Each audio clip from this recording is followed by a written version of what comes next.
प्रेक्षकांनो, आजही प्रेमाची गोष्ट ही मालिका अतिशय अप्रतिम दाखवली आहे। बेसिकली ना ही मालिका ना खूप इमोशनल अशी बेस आहे, म्हणजे इमोशनल लोकांना ही मालिका नक्कीच आवडेल।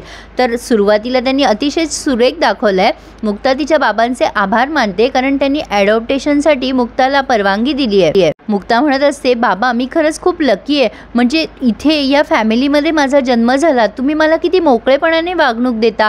खरं तर मी माझ्या मुलाला दत्तक घेतल्यावर त्याला सुद्धा तुझ्या आणि आईच्या संस्कारातच वाढवणार आहे। ॲडॉप्टेशन हा किती चांगला पर्याय आहे ना रे बाबा, म्हणजे ज्या मुलांना आई वडील नाही आहेत, जे मुलं अनाथ आहेत, त्यांना आईवडिलांचं प्रेम मिळतं आणि आईसुद्धा तर मुलाविना पोरकीच असते ना रे। जशी मुलं आईवडिलांविना अनाथ असतात तशी आईवडीलसुद्धा मुलांविना पोरकेच असतात नाही। आता माधवीताई त्यांचं हे बोलणं ऐकतात। मुक्ता म्हणत असते, बाबा थँक्यू सो मच रे, तू माझ्या निर्णयाला दुजोरा दिलास। आता आईला पटलं पाहिजे। तिचे बाबा म्हणतात, अगं आईचे आणि माझे विचार काही वेगळे नाही आहेत, तुझ्या आईला मी नक्की सांगेल समजावून, तू नको तिची काळजी करूस। तेवढ्यात माधवीताई तिथे येतात आणि म्हणतात, चला जेवायला, त्या बोक्याला पण भूक लागली असेल।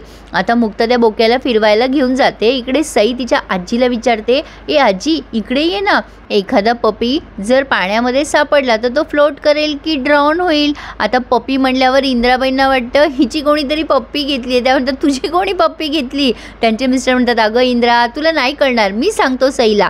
आता तिचे आजोबा म्हणतात, सई अगं पप्पी आहे ना पाण्यात पोहायला शिकत असतो, त्याने हातपाय मारले ना तर तो पाण्यात नाही बुडत। आता सई म्हणते, खरंच? मग मला जाऊन सांगावं लागेल। आता ती धावतच पळते।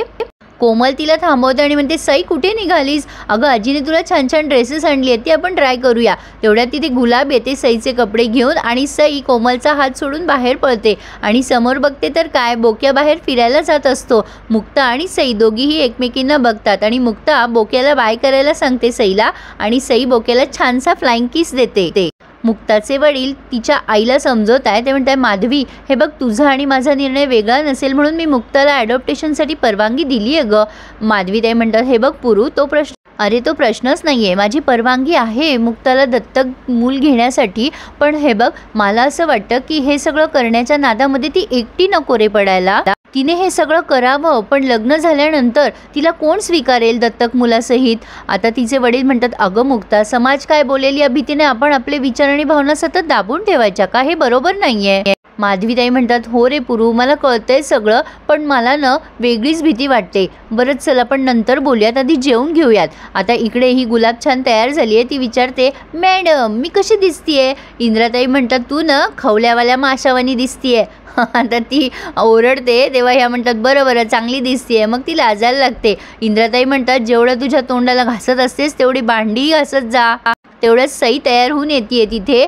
कोमल म्हणते, कशी दिसते आपली सई? इंद्राताई तिची म्हणजे दृष्ट काढतात आणि म्हणतात, खरंच हे माझ्या पोरीचं रूपडं आहे, किती गोड दिसते, अगदी राणीवाणी। आणि कोमल म्हणते, अगं राणी नाही ग, राजकुमारी आहे ती। इंद्राताई म्हणतात, मग आहेच माझी सई राजकुमारी। त्यांचे मिस्टर येतात तिथे आणि ते म्हणतात, काय ग इंद्रे, अगं तुझा लहान लेवक कुठे? लकी तो नाही आला अजून। आता तेवढ्यात त्यांनी त्यांचा छोटा मुलगा दाखवला आहे, म्हणजे सागरचा भाऊ आहे हा। तर याचं नाव आहे लकी। तर तो एका स्पोर्ट्स बाईकवर आला आहे आणि त्याने त्याचं हेल्मेट काढलं आहे। तर हा ना प्रेक्षकांनो, तो आई कुठे काय करते मधला मुलगा आहे, आठवतो ना तुम्हाला? असो, तर आता इथे एकविराईची पूजा चालू आहे। खाली हॉल त्यांनी पुन्हा घेतला आहे सोसायटीचा आणि इंद्राताई गुरुजींना म्हणत असतात की माझ्या नातीला ना आशीर्वाद द्या, तिच्यावर कुठलंच संकट येऊ नये। आणि गुरुजी एकविराईकडे सईसाठी प्रार्थना करतात। आता इथे तो लकी दाखवलाय मध्ये। तो लकी घरच्यांसमोर खूप असा सोंजवळ वागत असतो। त्याच्या मित्रांना तो सांगत असतो, अरे घरच्यांसमोर ना हे पूजा वगैरे या सगळ्या गोष्टींना मान द्यायचा असतो बाबा, बाहेर आपण कसंही वागलं तर चालतो। आता तो आतमध्ये आलाय। इंद्राताई म्हणतात, काय रे लकी, किती उशीर केलास? आणि हे काय तेल बी लावलंय की नाही डोक्याला? लकी कोमलला आणि सईला विचारतो, कशा आहात तुम्ही? कोमल म्हणते, आम्ही मस्त आहे। इंद्राताई त्याचे केस ओढत असतात। तो म्हणत असतो, मम्मा अगं स्टाईल आहे ग ही। अगं माझं समजलं, पण तुझा मोठा लेवक नाही आला का? सागर दादा कुठे? आता कोमल म्हणते, अरे सागर दादाचा कॉल आला होता, तो तुझ्यासारखा नाही आहे, तो खूप पर्टिक्युलर आणि पंक्च्युअल आहे।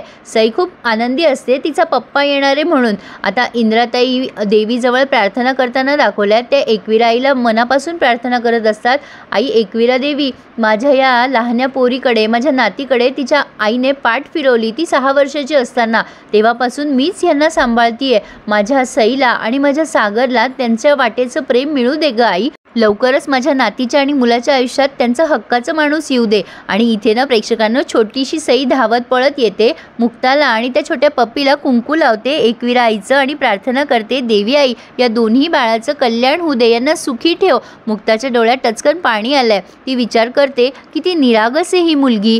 आता सई म्हणते, ए तुझ्या डोळ्याखाली ना काहीतरी झालंय. मुक्ता म्हणते, काय झालंय ग बाळा, कुठे, इथे का? सई म्हणते, थांब मी पुसून देते हं. आणि सईने तिच्या फ्रॉकने ते काजळ पुसलंय. मुक्ताच्या खाली काजळ आलेलं असतं डोळ्याच्या खाली. मुक्ता तिच्याकडे बघतच राहते. मुक्ताला तिच्याबद्दल खूपच सहानुभूती आणि माया वाटायला लागली आहे. सई म्हणते, माझी मम्मा रडत असते ना तेव्हा तिच्या डोळ्याखाली पण असंच काजळ येतं. ए तू रडत होतीस का? मुक्ता खूप भावूक होते आणि पटकन सईला जवळ घेते, तिचे पापे घ्यायला लागते आणि मनामध्ये विचार करते की ती निरागस आहे ही मुलगी आणि तिचा बाबा तिच्याशी एवढा वाईट कसं काय वागू शकतो. काहीही झालं तरी मी तिला कधीच एकटं सोडणार नाही. आणि तिने सईला घट्ट मिठी मारली आहे. पण इकडे इंद्राताईंनी मात्र जबरदस्त पार्टी रंगात आणली आहे. त्यांनी ते पियानोवाले वगैरे बोलवलेत आणि मोठ्या मोठ्याने ऑर्केस्ट्रा वाजवत आहे. इकडे माधवी त्यांचं डोकं दुखायला लागले, काय करायचं रे पुरू या 102 वाल्यांचं. आता इथे ना प्रेक्षकांनो ह्या दोघा नवरा बायकोंचा छोटासा संवाद दाखवला आहे. माधवीताई वैतागलेल्या असतात, म्हणजे त्यांचे मिस्टर त्यांना समजवतात, अगं खाली चाललाय ना त्यांचा हॉलमध्ये कार्यक्रम, तू कशाला वैतागतेस, तू पण सिरियल ऐकतेस की मोठ्या मोठ्याने. माधवीताई म्हणतात, अरे ऐकते रे पण इतक्या मोठ्याने, अरे समोरच्या माणसाचा आवाज पण ऐकू येत नाही आपल्याला, काय करावं बरं यांचं. तू खिडक्या लावल्यास ना पुरू. ते म्हणतात, अगं बाई हो, आता फक्त मोठ्याले टाळे लावायचे बाकी आहेत. आता इकडे हा लकी आणि ती कोमल बाहेर जाऊन बघतात. त्यांना असं वाटतं सागर आलाय, म्हणजे कोमलला फोन आलेला असतो सागरचा, पण बाहेर जाऊन बघतात तर पोलीस आलेले असतात दाराशी. आता ही कोमल येऊन सांगते तिच्या आईला, अगं सागर दादा नाही आलेत, बाहेर पोलीस आलेत. हे पोलीस आता तिथे हॉलमध्ये येतात आणि ते सगळं गाणं वगैरे बंद करायला लावतात. आणि इकडे मुक्ता सईबद्दल विचार करत असते, खरंच या स्वार्थी माणसांच्या जगामध्ये या मुलीचं प्रेम किती निरागस वाटतंय. काहीही झालं तरी मी हिला कधीच एकटं सोडणार नाही. मुक्ताची आणि सईची बॉन्डिंग खूपच छान झाली आहे. आणि इथे ना प्रेक्षकांनो त्यांनी सागरची एंट्री दाखवली आहे आणि ह्या एंट्रीवर त्यांनी हा रिव्ह्यू पूर्ण केला आहे. आज त्यांनी तसं बरंच मोठं दाखवलं आहे. मी तुम्हाला माझ्या पद्धतीने खूप छान डिटेल रिव्ह्यू द्यायचा प्रयत्न केला आहे. तर इथे हा रिव्ह्यू पूर्ण होतोय. पुढे आपण बघतोय की हे पोलीस भजन वगैरे ते सगळं बंद करायला सांगतायत. पण आता ह्या सागरची एंट्री दाखवली आहे तिथे हॉलमध्ये. तो म्हणतो, बरोबर बोलतायत हे सगळे पोलीस लोक. आणि मुक्तासुद्धा तिथे सागरला बघते आणि सईला जाऊन सांगते, कोणाचा तरी पप्पा आलाय. आणि सई अगदी आनंदात उड्या मारत तिच्या पप्पाकडे जायला निघाली आहे. इकडे हा सागर पोलिसांना सांगत असतो की मी सागर कोळी. आता ह्या पोलिसांना नेमकं माधवीताईंनी बोलवलं आहे की काय हे मला नेमकं कळलं नाही आहे प्रेक्षकांनो. पण आपण पुढे बघतोय की सई तिच्या वडिलांकडे धाव घेते आणि सागर तिच्या गालावरचा तीळ बघतो आणि सईपासनं लांब जातो. मुक्ता हे सगळं बघत असते आणि मुक्ता सागरला टॉन्ट मारायच्या उद्देशाने तिथेच उभी असते. सागर फोनवर बोलत असताना मुक्ता मोठ्या मोठ्याने ओरडत असते तिकडनं, असे कसे आईवडील असतात ना, मुलांचं दुखलं खुपलं तरी त्यांच्याकडे लक्ष देत नाही, अशा लोकांना ना मुलं झालीच नाही पाहिजे, असं काहीतरी ती बोलतीये तिथे मोठ्या मोठ्याने. आणि तिकडनं सागर ज्याच्याशी फोनवर बोलतोय तो म्हणतो, दादा एवढ्या मोठ्याने कोण बोलतंय, कुणी आहे का तुझ्या बाजूला. सागर त्याला सांगतो, माहीत नाही यार कोण आहे, पण जो कोणी आहे ना त्याचे आणि माझे विचार अजिबात जुळत नाहीत.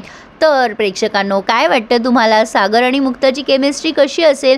खरं तर ही मालिका त्यांनी खूप छान प्रकारे रिप्रेझेंट केली आहे, पण बघायला खूप छान वाटते प्रेक्षकांनो, मला आवडली आहे. तुम्हाला हा रिव्ह्यू माझ्या आवाजात कसा वाटतोय मला नक्की कमेंट करून कळवा. आणि प्लीज आवडल्यास लाईक करायला आणि आपल्या चॅनलला सबस्क्राईब करायला विसरू नका. दररोज या मालिकेचे रिव्ह्यू आपल्या चॅनलवर ऐका. त्यासाठी please subscribe my channel and enjoy my reviews. धन्यवाद.